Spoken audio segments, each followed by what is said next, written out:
Hi, hello again. This is Catherine Moldenhauer, and this is the American Withdrawn, part 13 now. Okay, so I'm gonna go back to Toni Morrison. Finally got a chance to start The Bluest Eye once again. I was doing her in like 20-minute increments, but her audiobook is around 500 minutes or so, I decided to go to around 100 minutes into it. And so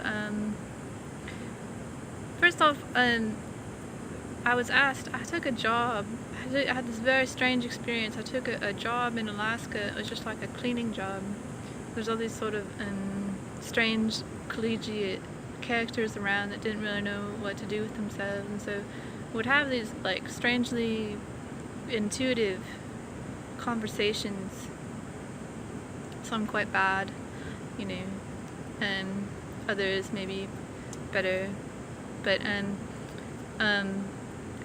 before I left, I talked with this man. His name was Joe, and I had never really met him. We had worked at the same place so like all summer. I had no idea who he was.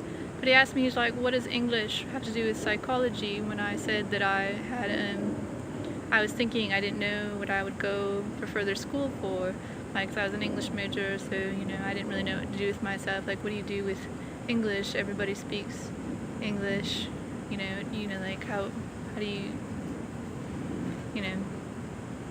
So I said that I was thinking about going to school for psychology, and well, he was like, well, those are two very different things to me, and he's very peevish about it. He's just like, what are you talking about? What would English have to do with psychology?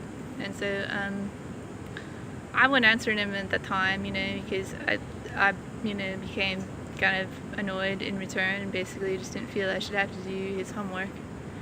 So from that perspective, I think Toni Morrison is an author where she chooses to use narrative in a philosophical way as a way to suggest a type of contemporary science fiction where a lot about the black experience is based off studies in Europe. So whether or not that's off black people there, or if it's based off other communities, I don't really know. But suffice to say, I think she is saying something about the schizophrenic, quite frankly. And so for me, I found Es Homo, I don't know how to say that, Friedrich Nietzsche's book. I find existentialism very important for Toni Morrison, but also I think what she's really getting at in psychology is ideas of differentiation. And you can read, I'm not going to go into all I notice about how she sections up her scenes and action, because I think she's very sequential again, and so the order of things matters. But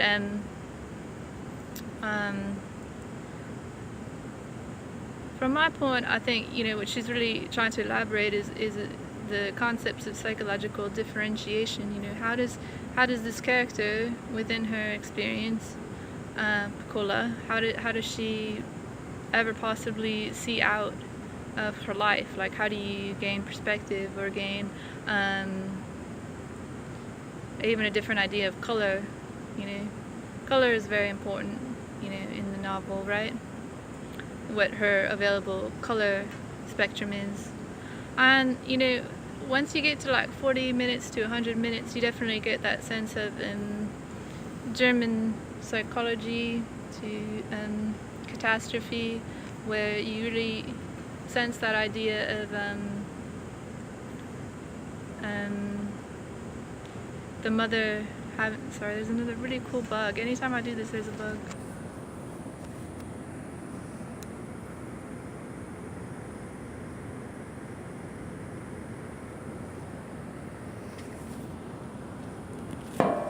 Anyway, you get that that sense of the mother needing to, you know, metaphorically speaking, or a lyric standpoint of anatomy, you know, the mother needing to, you know, drown the children, you know, that's the, in some way, you know, not necessarily kill them, but, you know, very, very cold. It's a very, very cold book. And so in that sense, you know, you see that about Pecola, that her primary relationships of nurturance are with characters that are really very cold to her. And so I think, you know, I'm not going to go into each and every detail. I don't like doing that, like really breaking it down or for others, you know. But I think that for me, that answers that question of what does literature have to do with psychology.